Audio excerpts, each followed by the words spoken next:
to Darlin Alleys. This is Mike with a report from southern Tennessee about the tornadoes that have just happened a couple days ago. This is my Sprinter van and some of the damage around it, and this is really minor damage. I'm going to play some video that I took of the more direct hit that the tornado made near where I am here in southern Tennessee. About a mile from here is where it kind of had its epicenter. But here you can see a couple trees that fell down, some branches and stuff, and this Sprinter van. And you'll see some more later. I'm not going to talk over all this video. I'm just going to take a couple selected pictures so you can kind of see what happened. And that's why we've been on delay with some of our other projects, the podcasts and other Darlin Alley stuff. Our West Coast Project podcast on TV shows and stuff like that's all been on kind of coronavirus / tornado hold for a few days at least. So here's what we saw during this recent tornado a day or two ago.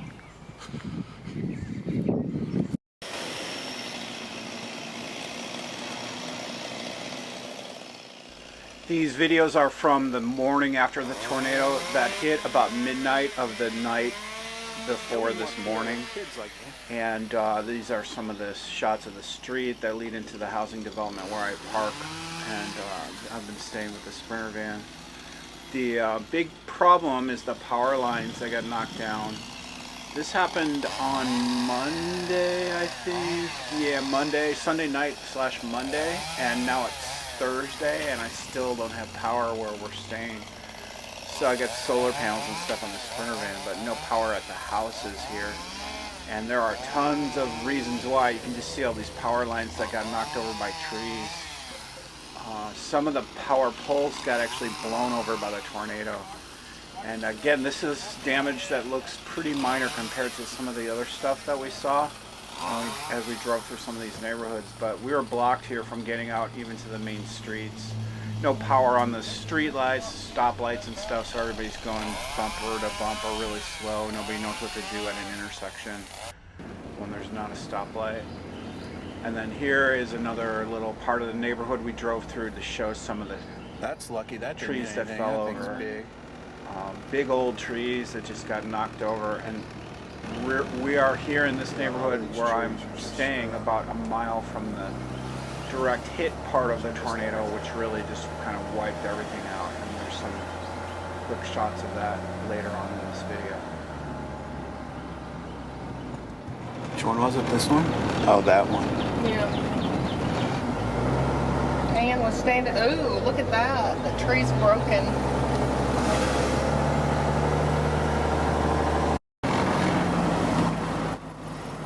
That very first day we could not get out of the housing development. So this is where we got out into the streets. I think it's the next day. So probably Tuesday morning. And this is one of the main streets. The problem is you could go places and then see some of this damage, but then not get back because they were moving telephone poles around or just blocking people off from getting, checking their IDs and stuff. Some of this footage shows also some of the flooding that was caused by all this crazy storm weather that we had. But there's a crazy video here where I'm trying to come back into the housing development and the power poles fall over. This is just a neighborhood near. This is kind of the epicenter of the whole problem where the tornado really first hit. And all these people are trying to find their way through to either get back home or get out from home, get supplies and stuff. But you can see some of the damage more direct in an area where it gave more of a direct hit.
So one of the things people were doing is just cruising around looking at this stuff.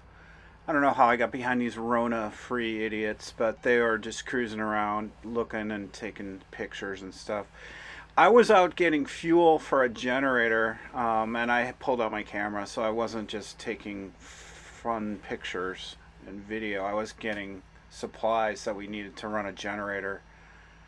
To keep refrigerators and stuff on. I actually found the fuel way far away from where my home base is here. Got pretty close to home and was turned back, and you'll see why I was turned back.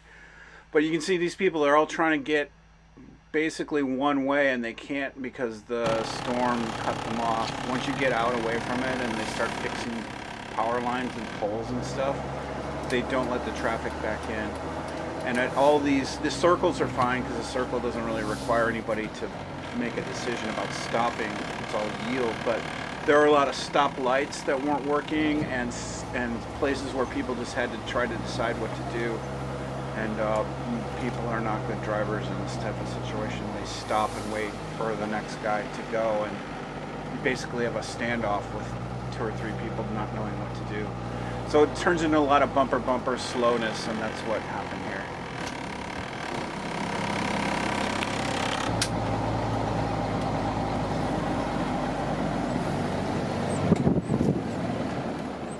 So these videos go on and on as you look at these neighborhoods. It was probably a mile of just straight destruction through this path that the tornado hit directly at. And I want to show you this one final little piece where I go through this roadblock that I should not have. You can see those orange cones where I should not have gone through because these poles start falling over as I'm driving down the street. And you can see the wires jiggling in the distance. This was really close to my destination, my friend's driveway, where I'm kind of docking my van, Mike and Michelle's house. So that's why it took me so long to get home, because I could not continue this very, very last part of the route. It's probably a quarter mile from where I was trying to go with this fuel that I had gotten. The little wavy part of the video is the van. This is the dash cam on the rear view mirror, so that wavy stuff is from the van just vibrating, not the earth moving or anything. But that's my story from South Tennessee about driving around in a tornado and trying to get back home with fuel. Everything's good now. We have sunlight and it's been really nice the last few days. Still no power. So check back into Darlin Alley's. Thanks for watching.